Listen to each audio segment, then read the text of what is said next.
Atenção, radialistas de todo o Brasil. É hora de noticiar os fatos que ajudam a construir um novo país. Direto dos estúdios da Empresa Brasil de Comunicação em Brasília, vem aí a Voz do Brasil.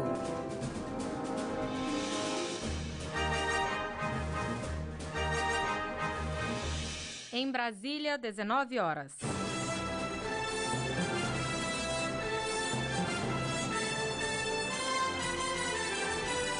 Está no ar a Voz do Brasil.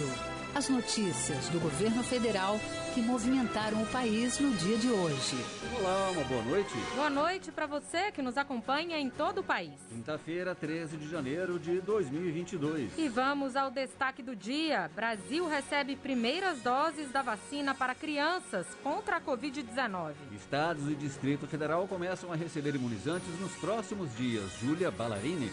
O primeiro lote é de 1.200.000 doses. Até o final deste mês, a previsão é que cheguem 4.300.000 doses pediátricas. E país deve ter em breve mais uma vacina totalmente desenvolvida e produzida nacionalmente. Começam testes em voluntários de novo imunizante. Gabriela Noronha. O imunizante vai contribuir para a autossuficiência do país em relação ao suprimento de doses de vacina contra a Covid-19. E você também vai ouvir na Voz do Brasil. Mais desenvolvimento e empregos, sem deixar de lado a preservação ambiental. Governo atualiza a legislação para a exploração de cavernas e grutas. Vamos falar sobre o tema e uma entrevista ao vivo com Pedro Paulo Dias Mesquita, secretário de Geologia, Mineração e Transformação Mineral. Hoje na apresentação, eu, Mariana Jungmann e Nazi Brum. E assista a gente ao vivo na internet, acesse voz.gov.br. Gerar empregos e, ao mesmo tempo, proteger o meio ambiente. Objetivos do aperfeiçoamento da legislação sobre a exploração de cavernas, grutas e furnas no país, publicada hoje pelo governo. Para falar dessa medida e outros temas do setor de mineração, recebemos aqui no estúdio Pedro Paulo Dias Mesquita, secretário de Geologia, Mineração e Transformação Mineral do Ministério de Minas e Energia. Boa noite, secretário. Boa noite a todos, ouvintes. Secretário, a gente está passando por um período de chuvas intensas em alguns estados. No último dia 8, houve transbordamento, inclusive, de um dique em Nova Lima, em Minas Gerais.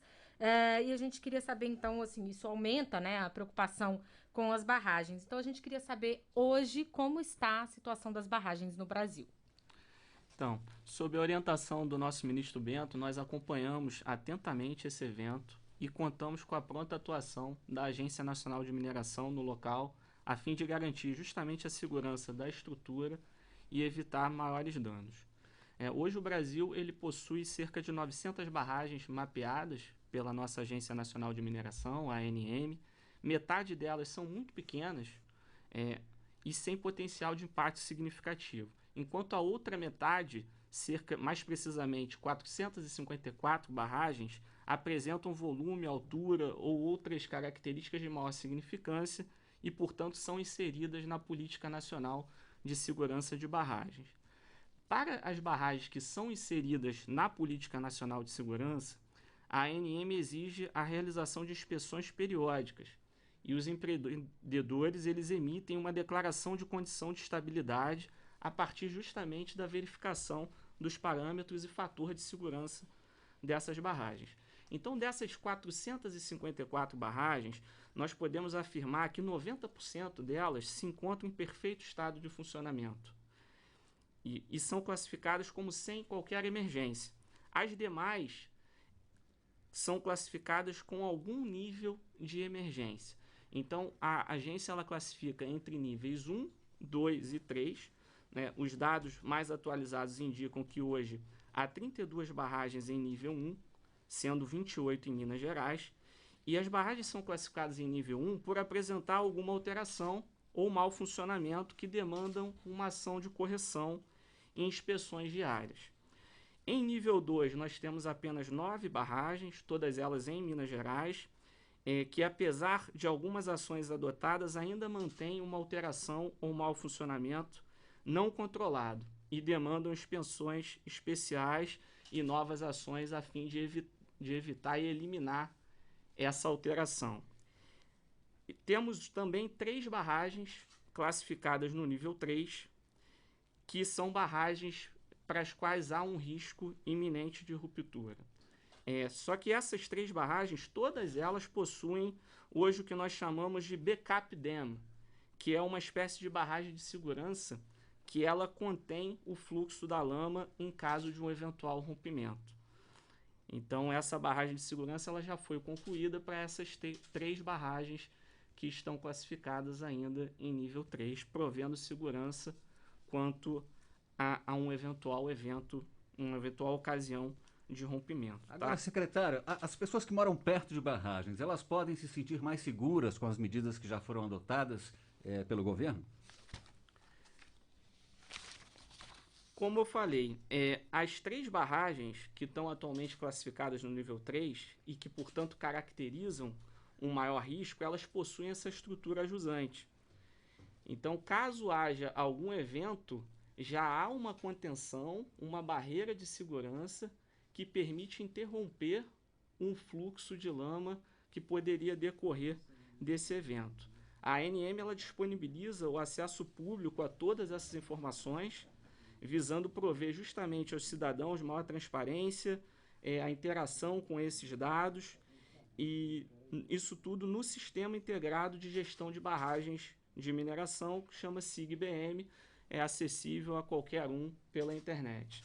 Sobre o evento especificamente desse final de semana, o DIC LIS ele foi temporariamente considerado nível 3, até que fosse reduzido o risco associado à estrutura. E é um DIC que ele tem declaração de condição de estabilidade e a estrutura se manteve íntegra, apesar do ocorrido, o que foi uma boa resposta em termos de comportamento das estruturas de barragem no Brasil em função dessas cheias. Eu acho que cabe destacar que quando nós olhamos o índice pluviométrico do estado de Minas Gerais, nós observamos que esse foi o maior volume de chuvas do mês de janeiro dos últimos 50 anos. E nós estamos falando apenas dos primeiros dias, não estamos nem na metade do mês. Então isso realmente ressalta o quanto que as ações de promoção de segurança e a atuação da Agência Nacional de Mineração têm tido resultado no sentido de manter a segurança dessas estruturas que suportaram bem, apesar desse único incidente, que graças a Deus não gerou nenhuma vítima, e foi possível preservar também a infraestrutura da BR-040 a partir de uma atuação muito profícua da Agência Nacional de Mineração. Agora, secretário, recentemente a gente teve um episódio em Capitólio também, que levantou todo um debate sobre riscos geológicos e etc. E um decreto publicado hoje pelo governo modificou a legislação para a exploração de cavidades naturais subterrâneas, que são as cavernas, grutas, abismos, né, furnas. O que muda na prática com esse decreto? O novo decreto publicado ontem, ele moderniza a legislação de cavidades subterrâneas à luz de todo o avanço de conhecimento que tem sido observado nos últimos anos.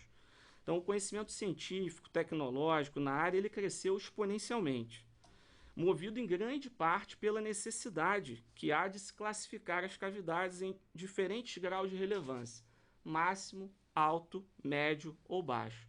Para termos uma ideia, o número de cavernas ou cavidades conhecidas no Brasil cresceu de 6.000 em 2008 para 21,5 mil cavernas conhecidas em 2020.